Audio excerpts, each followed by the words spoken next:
Israel, if they launch an attack, a retaliatory attack on Iran, Iran had said, okay, we showed you what we could do last time. Next time, we're going to do it 10 times as big. Yeah. I believe that. I absolutely believe it. And I don't think they're lying. Now, Israel was actually acting like they were going to attack last night, and they didn't do it. And some sane voices are starting to say, wait just a minute. Maybe we really don't want to do that.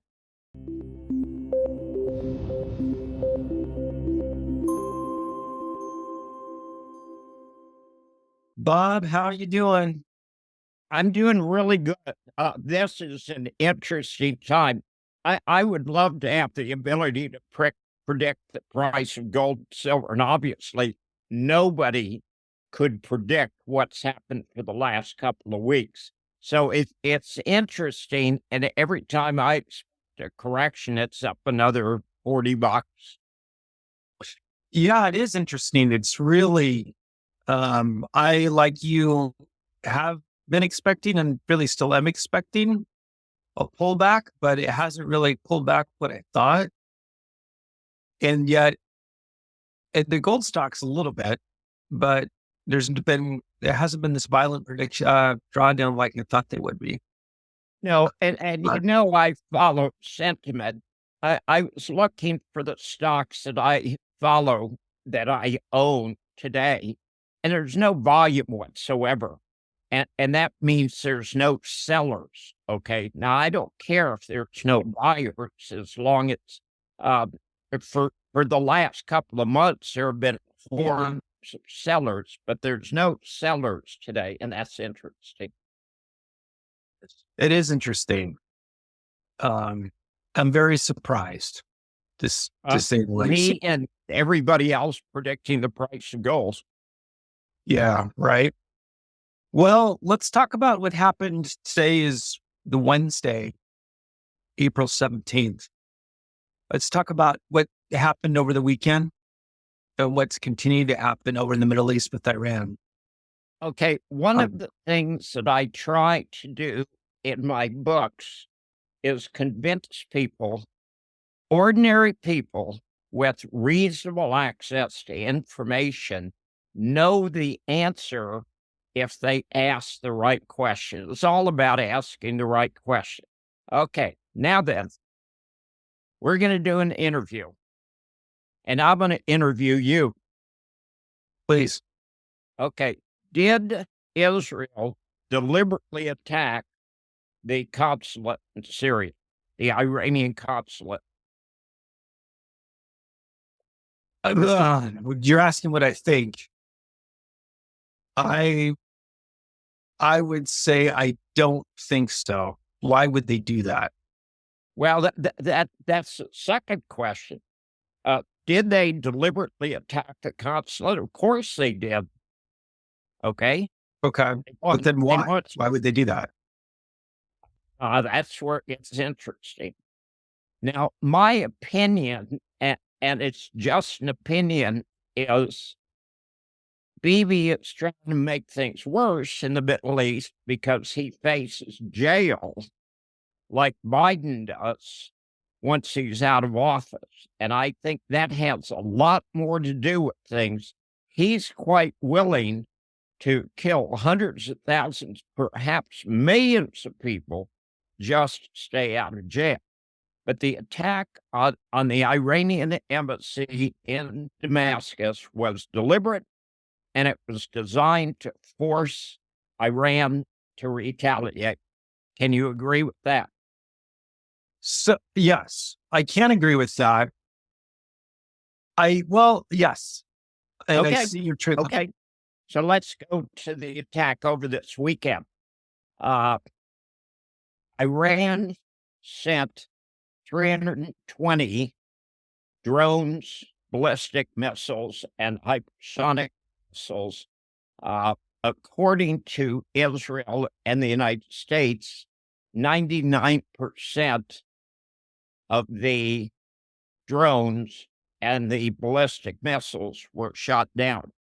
Now, we know that Saudi Arabia participated. We know that Jordan participated. We know that French Air Force or French Navy participated, the British Air Force, the American Air Force, and of course, Israel. When someone reports the election results in East Bumfuck, the winner got 99% of the vote. What do you immediately think? That it was a fraud. Of course. Okay. Nobody gets 99%. When the Russians took Crimea back and they held a fair election, I think 93% of the inhabitants of Crimea supported being part of Russia. Okay, so nobody gets 99%. So as soon as they said 99% of the drones and the ballistic missiles were shot down, I thought, okay, they're lying. Okay, that's pretty common, but they're lying. But let's go into the Iranians gave advance notice to the entire world that they were launching an attack. Why did they Right. do that? Why'd they do that? So I'm going to give you the answer.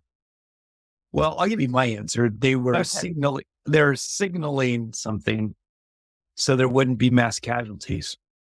Actually not. To the extent that the attack was designed to keep casualties down, I'll Right. agree with that.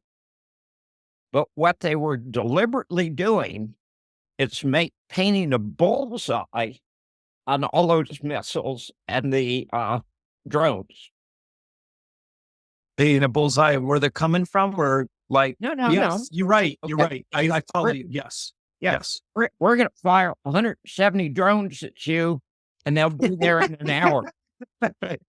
And this is Why the day did we're they going to do do that? it. Right. Why'd they do that?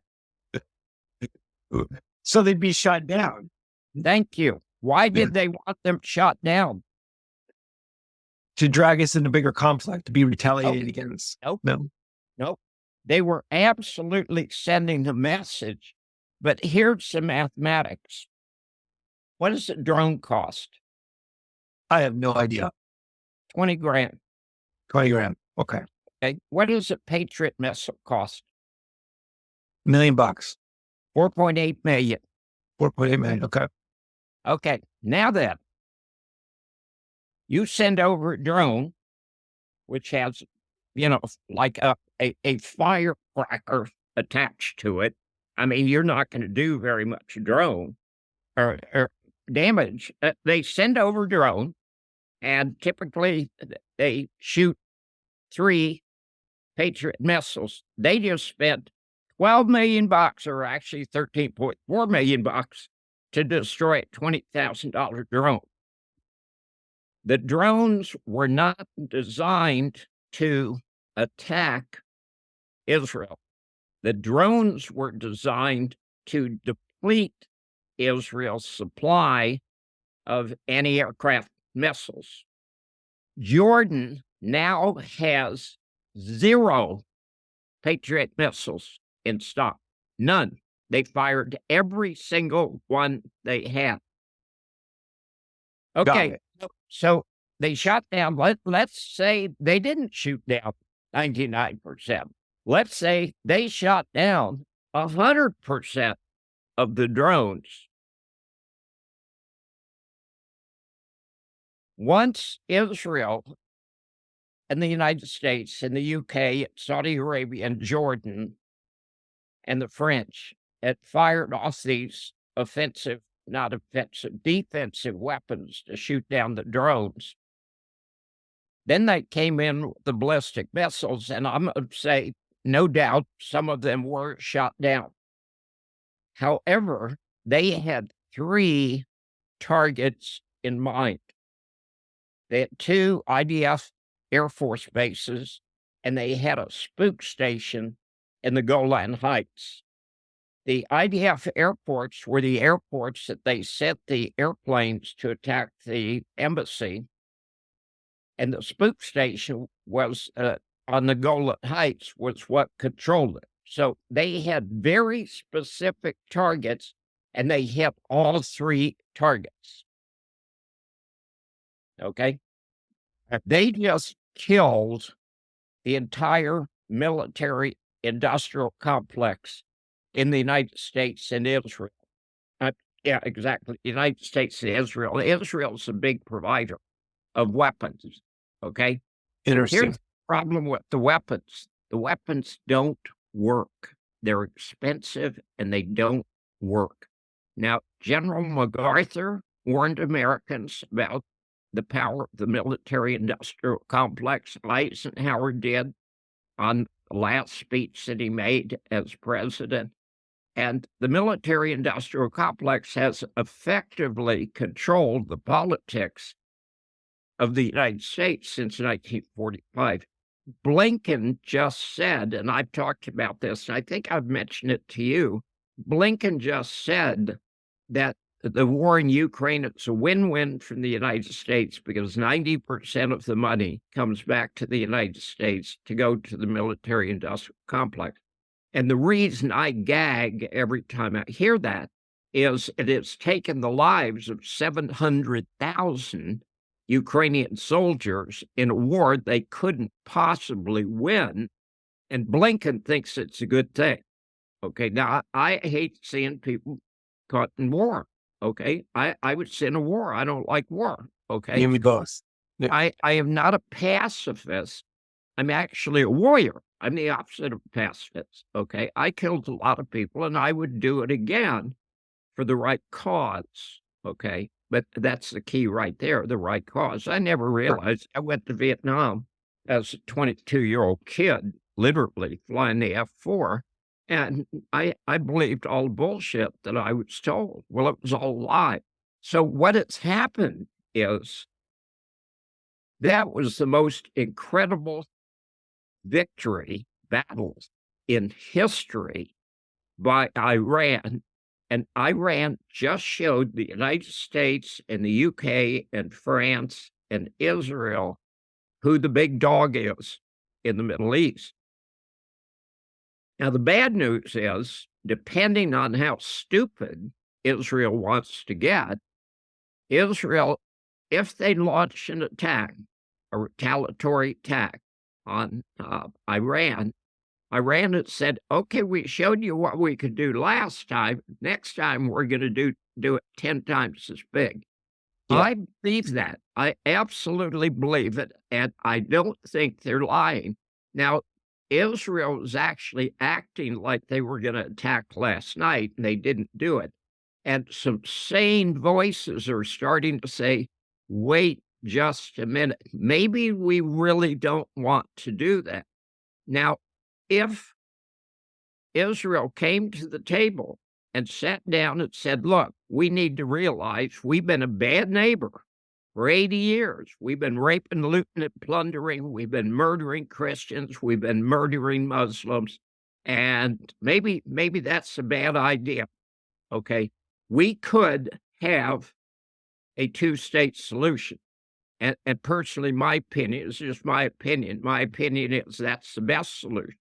Now, the alternative to a two-state solution is a one-state solution.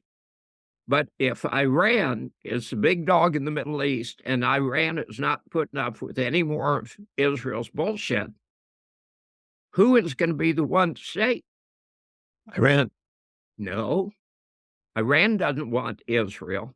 Russia? No. Russia China. want Israel. No, not China. Who? Whose country was it? Israel? Okay, before Palestinians. Bingo. Okay. Now, if you go back to the Balfour document in 1917, that was given from Lord Balfour to Lord Rothschild, it was very clear that the rights of the indigenous people in Palestine were not to be infringed, okay?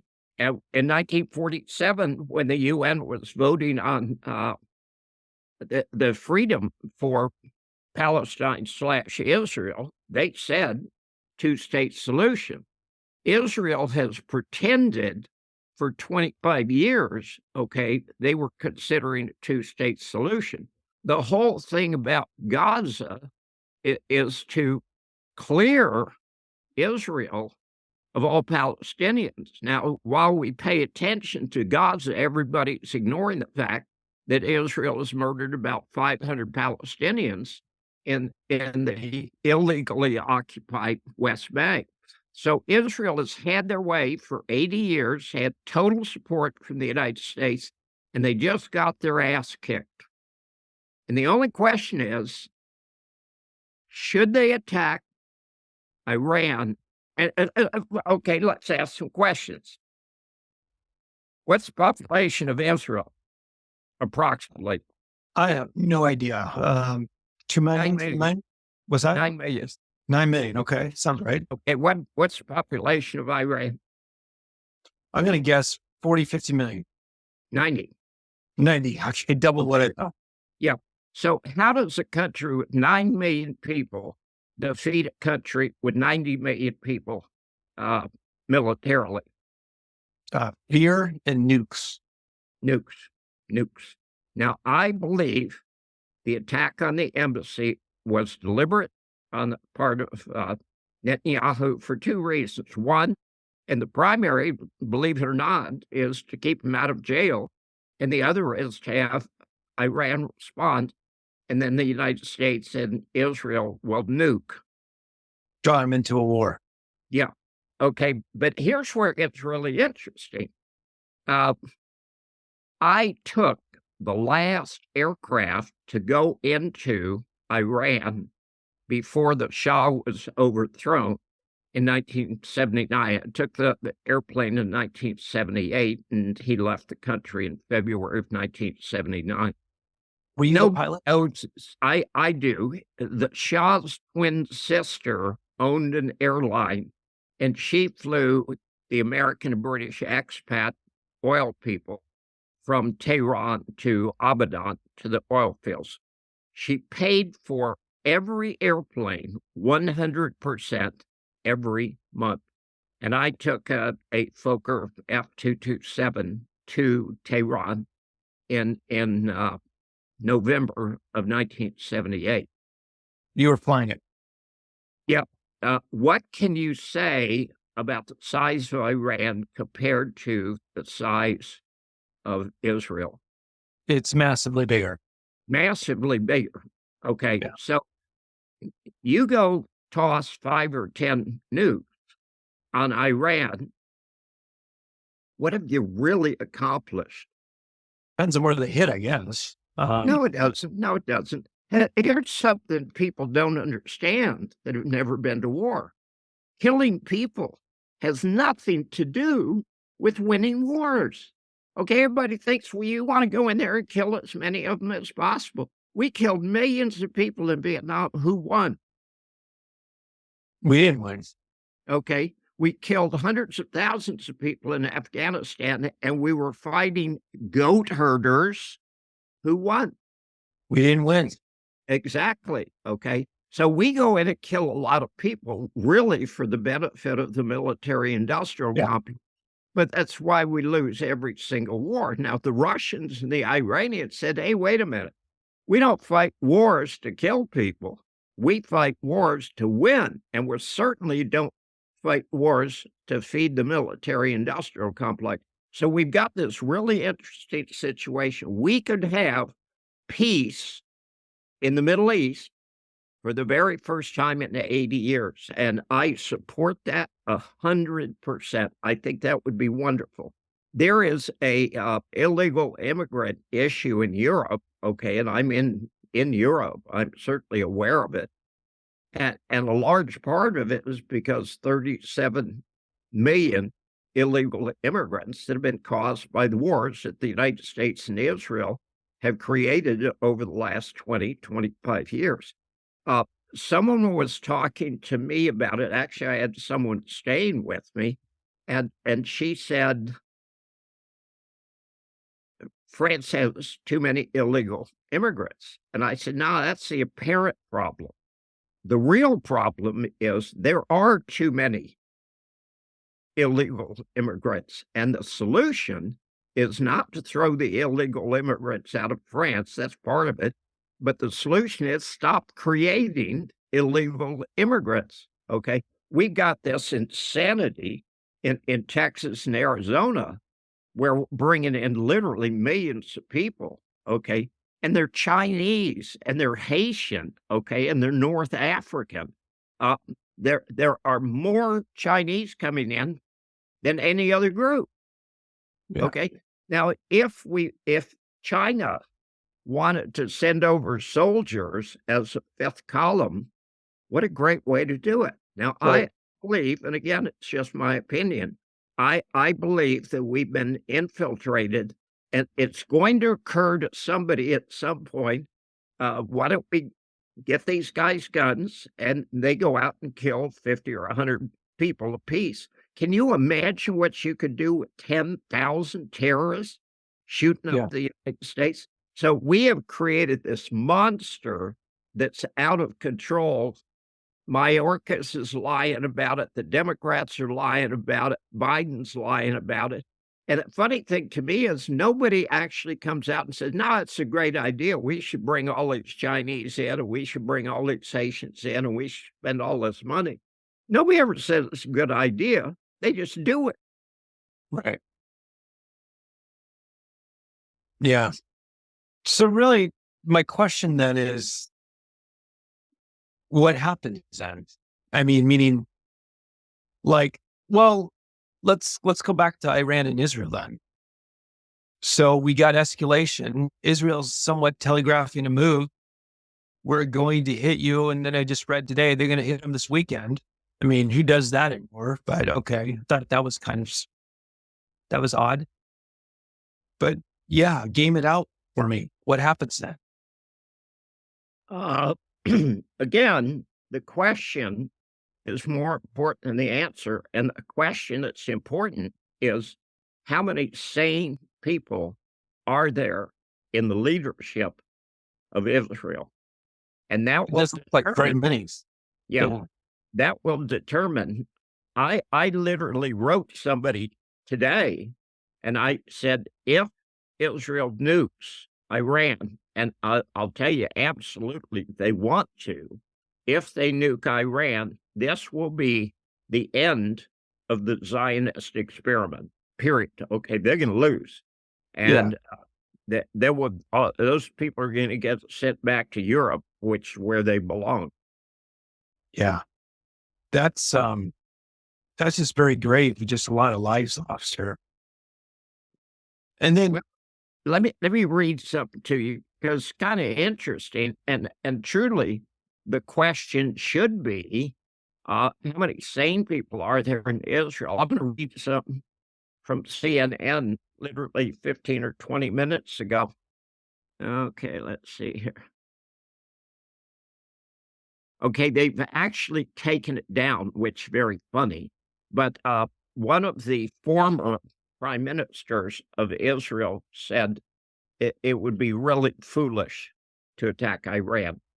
Iran was not making a military attack on Israel. They were trying to prove a point. Now, yeah, from a cost point of view, it probably cost Iran 10 or $20 million to do that. And it probably cost Israel $1 billion to $1.3 billion, okay, to to defend it. defend against it.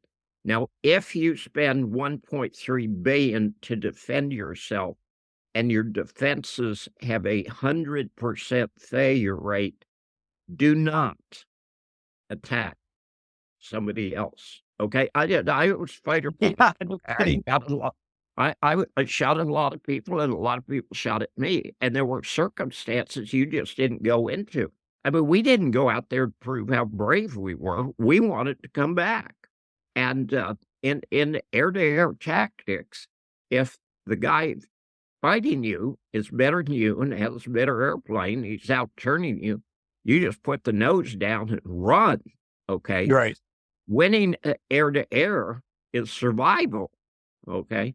And Israel literally is at the point they can make a decision to destroy Israel. And we're going to know in a day or two. That's why the timeliness of this interview is so important. Yeah. Yeah, I'm thinking. You got me really thinking. Yeah, you don't want to give me an opportunity like that. I could come up with about 3 very funny jokes. Oh, you're thinking, geez, that's new. Right? That was cruel. That was below the belt. I'm sorry. That's funny. Well, it's like I'm processing everything you said, and I've been processing the last week. Well, processing much long before the past week, if you would, the last several weeks or several months. And this is, you could just see and feel this escalate and escalate and escalate as opposed to de-escalate. And I found that interesting. And then I found it interesting too that everything's telegraphed. I find that very interesting. Which is, again, you said yourself, you're a lawyer. That's not what you do. You don't telegraph what you're going to do. I'm only what send a message. There you go. Yes, great points. But I guess going to economics, and there's a whole thing that's complete Pandora's box. It's like, this is not ideal for the Biden administration going into an election year, or maybe it is. Maybe start a war. You were talking about the Biden administration. This is not the Biden administration. This is the Obama's third right administration. Okay. Yeah, I would agree. Joe Biden isn't running anything. Yeah. Joe Biden is senile. You've got this incredible situation where the DOJ comes out and says, hey, wait a minute, you committed all these crimes by withholding highly classified documents for the last 30 years, but we're not going to charge you because you're too senile to get a conviction. And I heard that and thought, well, yeah, that's true, but shouldn't we be talking about whether he's too senile to be president? But he's not president. Obama's running this. Right. Or they go after the other guy instead. How is that work? Yeah. But I guess that it's the economics here in the sense of like, okay, what's that going to do to the U.S. economy leading into an election? If you're looking, let's say, and gosh, I hope there's some sense into some people and people step back. But I hope, I'm going to interject this. I hope that somebody in Israel is smart enough to understand they just got smacked upside the head. And Iran did it with the fist that time, and they're going to do it with a 2x4 next time. Right. And somebody needs to say, hey, wait a minute. All of the targets that they intended to hit, they did hit. We have totally blown through $1.3 billion worth of Patriot missiles and Iron Dome missiles. We haven't got any more left, and we have no defenses. If you have no defenses, the very best thing you can do is surrender. Now, there's 2 ways they can do it. They can surrender after they get their ass kicked, or they can surrender before they get their ass kicked. If I got drunk and walked into a bar with a bunch of bikers and went up to the biggest biker's woman and insulted her, and the biker turned around, looked down at me and said, I'm going to kill you, I would say, I may have had a beer or too many, and I apologize. Okay. Yeah. Because you don't want to get killed. And this is I believe the most important battle in the last 500 years. The Americans have to be in a panic because the entire military-industrial complex just got shown to be a total fraud, uh, and that's a big deal. And somebody needs to say, "Hey, we need to reconsider what we're doing." How much do you know about the F-35? Done. Okay, Tony. the F-35 is a $1.5 trillion program. Okay. It's years late. Jeez. The number of aircraft they can actually get airborne is not very much. Everything that you're told is fiction. I was a fighter pilot. I flew the F-4 in combat substantially. I flew air-to-air combat. The F-35's a piece of shit, okay? And the only reason the F-35 program exists is because in something like 380 or 390 congressional districts, Right. the military has financed companies. And of course, the other 25 or 30 districts were only the size of a postage stamp, so there wasn't any money they could throw at them. The military-industrial complex has been shown to be fraudulent in Ukraine, and even more important, nobody understood how well Iran was armed, and I'm telling you, I wouldn't mess with Iran. If Israel wants to mess with Iran, they're gonna have a serious problem. They're gonna have a bunch of dead Israelis. Yeah. Yeah, no kidding. But okay, so then let's go back to economics. So this just makes no sense. And I guess it's not the Biden's fight, and it's not the US's fight. We don't really have to say it anymore. Nor should we. Nor should we, let me add.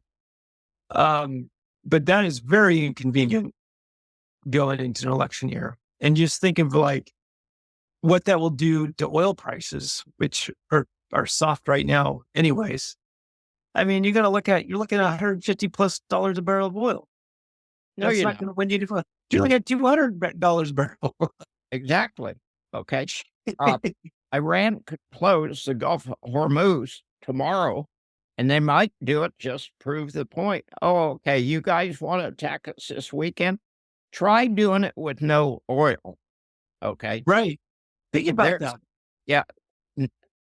The Israel and the United States are used to attacking defenseless people. And even Afghanistan showed goat herders with an attitude, okay, can do some serious damage. What they have done in Gaza, and this is an interesting thing. The Lloyd Austin, okay, who's the Secretary of Defense, testified in front of Congress last week. And Lloyd Austin said that his people didn't have any information or didn't see any issue of genocide in Gaza. If you don't see genocide in Gaza, your moral compass is broken. I don't give a damn if you're a Jew. I don't care if you're Muslim. I don't care if you're a Christian. If you don't see that as genocide, your moral compass is broken. Yeah. Yeah. No, I would agree with you. I don't know what to do. I mean, there's nothing I can do. I'm going to tell you something kind of interesting. This would be a really good time to pray. Yeah. Okay. Because we are at a tipping point. And strange enough, this was sort of predicted in the book, The Fourth Turning. You either go to full totalitarianism or you go to freedom. We have the opportunity for freedom in the Middle East, peace in the Middle East, and this absurdity of spending taxpayer money on hundreds of billions of dollars in weapons that don't work. Okay, we need to stop that. We need to go back to a real world economy. We need to go back to peace. I'll tell you about the Europeans, and this absolutely amazed me. What did the Russians do that made him the enemy of the Germans or the Swiss or the Swedes, the Pope? What did Russia do? Well, are you talking about World War II? No, I'm talking about right now, Ukraine. Okay, you I got don't think they did anything. What did they do? That's what I want to know. exactly. Well, nobody asks that.